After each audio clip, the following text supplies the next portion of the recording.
আসসালামু আলাইকুম প্রিয় খামারি ভাই ও বোনেরা, আশা করি আপনারা ভালো আছেন।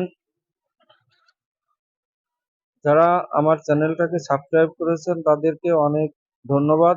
আর যারা আমার চ্যানেলটাকে সাবস্ক্রাইব করেন নাই তাদেরকেও অনেক ধন্যবাদ।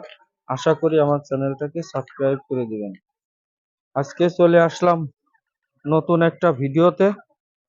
আর এই ভিডিওটা হচ্ছে আমার নিজের খামারের ভিডিও। আমি এর আগেও বলেছিলাম যে আমার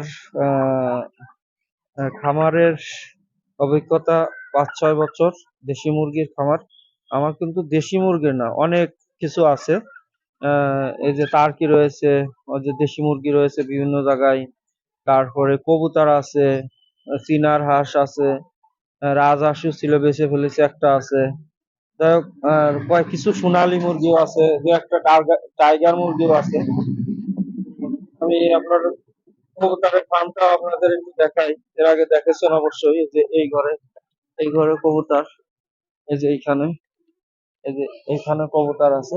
এই ঘরে কবুতর গুলো আপনাদের একটু দেখাই। এই যে দেখেন, অনেক কবুতর আছে এখানে। এখন খাওয়া দাওয়া হয়ে গেছে তো, অনেকে বিভিন্ন জায়গায় রয়েছে। এই যে দেখেন, ওই যে দেখেন অনেকগুলো কবুতর আছে আমার।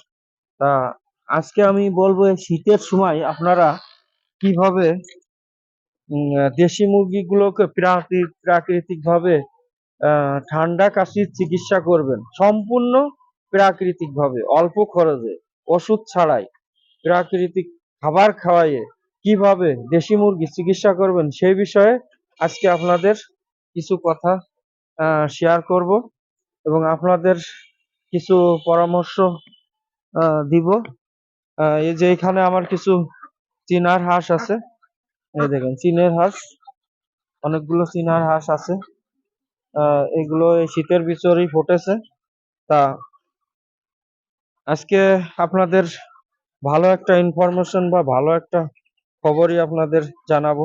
সেটা হচ্ছে যে কিভাবে প্রাকৃতিক খাবার দিয়ে আপনি শীতে ঠান্ডা কাশির চিকিৎসা করবেন, বা আরো কিছু এর সাথে অনেক ভিটামিনও পাবেন সেই খাবারটাতে।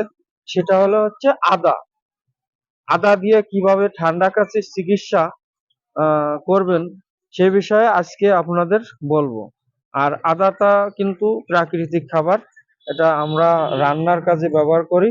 সেই আদাই আমি আপনাদের মুরগিদের, সমস্ত মুরগি, তারপরে যদি ছাগল, গরু, তারপরে হাঁস হাঁস তারপরে কবুতর, টার্কি, সবারই কিন্তু এই প্রোডাক্টটাই ব্যবহার করতে পারবো, আদা ব্যবহার করতে পারবেন। সেটাই আজকে আমি বলবো যে কিভাবে ব্যবহার করবেন এই আদা। তো এক থেকে যাদের 40 দিন বয়স, 1 থেকে 40 দিন বয়স, ছোট বাচ্চা, এই ধরনের বাচ্চাদের আপনি 1 গ্রাম আদা, মাত্র 1 গ্রাম আদা 1 লিটার পানিতে দেবেন। সেটা কিভাবে দিবেন, এর কিছু নিয়ম আছে। এই পানিটা আপনি গরমে দিবেন, গরম করতে দিবেন।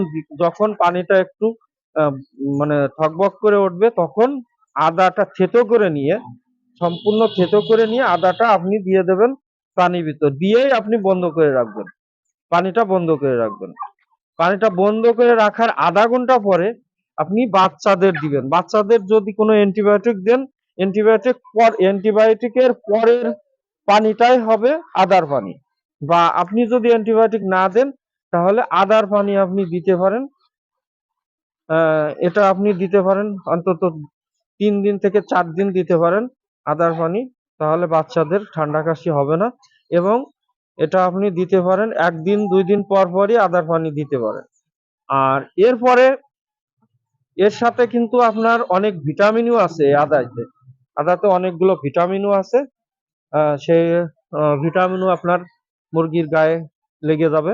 এবং এরপরে বড়দের জন্য যেটা করবেন সেটা হচ্ছে 5 গ্রাম আদা 1 লিটার পানিতে, মাত্র 5 গ্রাম আদা 1 লিটার পানিতে, আদাগুলো থেতো করে নিয়ে, একেবারে মিহি করে নিয়ে বেটে, সে আদা পানি যখন উতলায় উঠবে, গরমে দিবেন পানি, উতলায় উঠবে পানি, ভকভক করে উঠবে, তখন এই 5 গ্রাম আদাটা ছেড়ে দিবেন।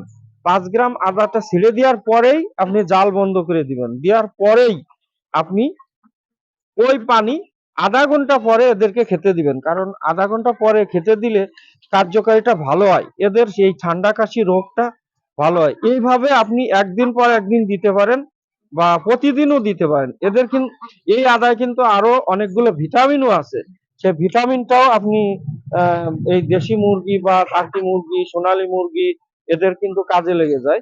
তা এইভাবে আপনি ছোট বাচ্চাদের জন্য 1 গ্রাম, বড় মুরগির জন্য 5 গ্রাম ব্যবহার করতে পারেন। এটাই ছিল আজকে আমার কথা। আসসালামু আলাইকুম, খোদা হাফেজ।